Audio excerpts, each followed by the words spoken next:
Performing calculations. MS Excel enables you to perform calculations on data. Let us learn how to perform simple calculations like addition, subtraction, multiplication, and division on data.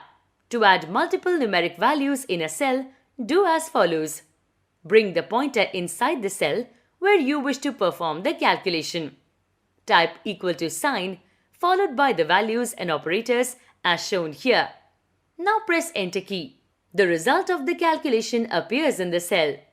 Likewise, you can perform calculations like subtraction, multiplication and division using the minus, asterisk and slash signs respectively. Using cell addresses.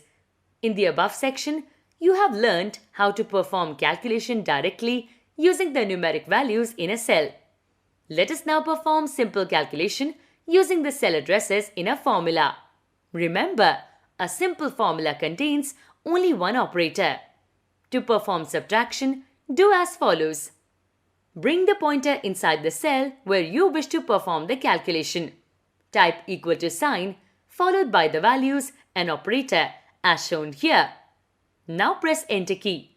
The result of the calculation appears in the cell.